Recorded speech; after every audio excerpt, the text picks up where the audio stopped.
वक्फ संशोधन बिल लोकसभा में रात 2 बजे बहुमत से हुआ पास। बिल के पक्ष में 288 और विपक्ष में 232 वोट पड़े। बिल पर कांग्रेस, शिवसेना, यूबीटी, टीएमसी और ओवैसी सहित विपक्ष के 100 से ज्यादा संशोधन प्रस्ताव गिरे। संशोधनों पर देर रात तक हुई वोटिंग। वक्फ संशोधन बिल आज राज्यसभा में किया जाएगा पेश। सरकार आज ही राज्यसभा में बिल पास करवाने की करेगी कोशिश। राज्यसभा में भी बिल के बहुमत से पास होने की संभावना। सरकार के पास 125 वोट जबकि विपक्ष के हैं 95 सदस्य। बहुमत के लिए चाहिए 119 वोट। वक्फ संशोधन बिल पर भड़के असदुद्दीन ओवैसी सदन में फाड़ी बिल की कॉपी। कहा, महात्मा गांधी ने दक्षिण अफ्रीका का कानून फाड़ा, मैं इसे फाड़ देता हूं। ओवैसी ने बिल को बताया हिंदू मुस्लिम में विवाद पैदा करने वाला। कहा, इसका मकसद मुसलमानों को जलील और रुस्वा करना है और उन्हें दूसरे दर्जे का नागरिक बनाना है। ओवैसी के बिल को फाड़े जाने पर जेपीसी अध्यक्ष जगदंबिका पाल ने किया पलटवार। कहा, ओवैसी बिल को असंवैधानिक कहते हैं लेकिन बिल को फाड़कर उन्होंने असंवैधानिक काम किया है। वक्फ संशोधन बिल पर चर्चा के दौरान गृह मंत्री अमित शाह ने वोट बैंक के लिए माइनॉरिटीज को डराने का लगाया आरोप। कहा, वक्फ संशोधन बिल धर्म में दखल नहीं, वक्फ में एक भी गैर इस्लामी सदस्य नहीं आएगा। दान अपने संपत्ति का कर सकते हैं, सरकारी जमीन का नहीं। अमित शाह बोले, हर राज्य की जमीन पर वक्फ का अवैध कब्जा। अमित शाह ने कहा, वक्फ की संपत्ति के रखरखाव के लिए बिल लाए। कांग्रेस ने 2013 में तुष्टिकरण के लिए बिल में संशोधन नहीं किया होता तो आज ये बिल नहीं आता। अमित शाह की 2 टुक वक्फ की संपत्ति हड़पने वालों को वोट से बाहर करेंगे। गरीब मुसलमान का पैसा चोरी नहीं होने देंगे। भ्रष्टाचार करने वालों पर सख्त कार्रवाई होगी।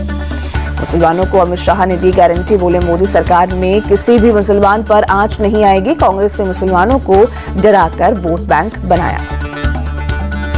रेट्रोस्पेक्टिव इफेक्ट से नहीं, गजट नोटिफिकेशन की तारीख से लागू होगा वक्फ कानून। गृह मंत्री अमित शाह का बयान।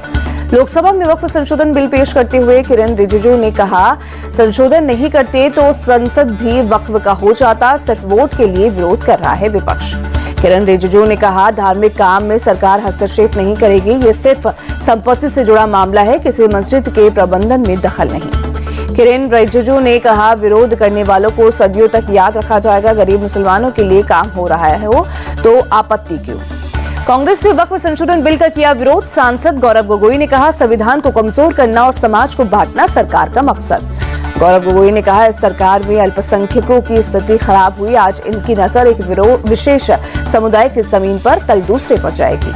कांग्रेस सांसद इमरान मसूद बोले, वक्फ का मतलब ना समझने वाले भी वक्फ पर बोल रहे हैं। इस बिल से मुसलमानों को कानूनी मामलों में उलझाने की साजिश। इमरान मसूद बोले, वक्फ को मुसलमान ही समझता है और मुसलमान ही जानता है, फिर वक्फ बोर्ड में गैर मुस्लिमों को बहुमत क्यों।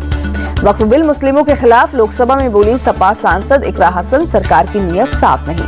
रविशंकर प्रसाद ने वक्फ संशोधन बिल पर विपक्ष तर्कों को बेबुनियाद बताया। कहा, बिल किसी धर्म के खिलाफ नहीं, वक्फ की जमीन को रेगुलेट करना जरूरी।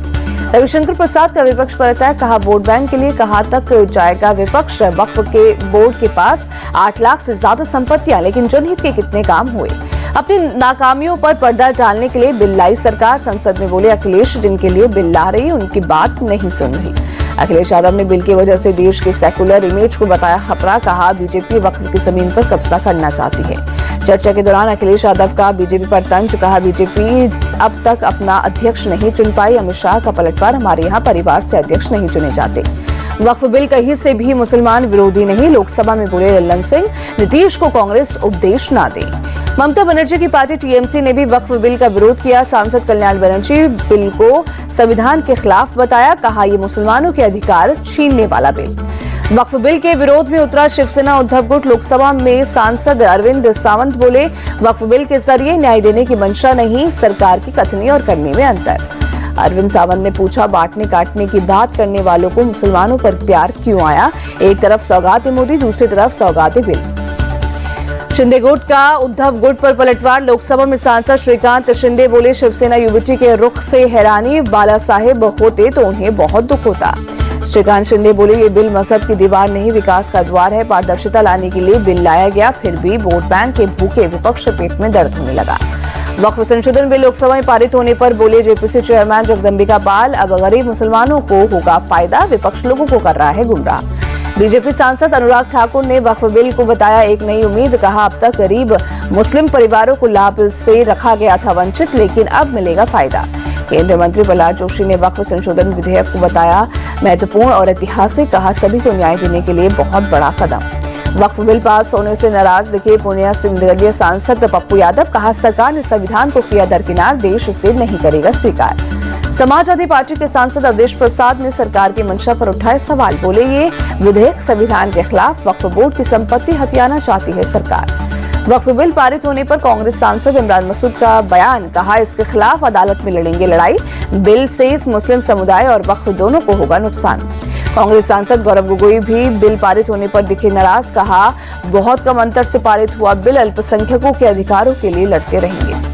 एसपी सांसद जियाउर रहमान बर्क ने कहा राज्यसभा में भी करेंगे बिल का विरोध, जरूरत पड़ी सड़कों पर उतरेंगे, अदालत का खटखटाएंगे दरवाजा। टीएमसी ने भी वक्फ संशोधन विधेयक का किया विरोध, सांसद स्वागत रॉय बोले ये एक असंवैधानिक विधेयक, हम देंगे चुनौती। महाराष्ट्र के डिप्टी सीएम एकनाथ शिंदे ने की वक्फ संशोधन विधेयक की तारीफ, कहा ये बिल समाज के हित में, हम बाला साहेब ठाकरे के विचारों को आगे बढ़ा रहे हैं।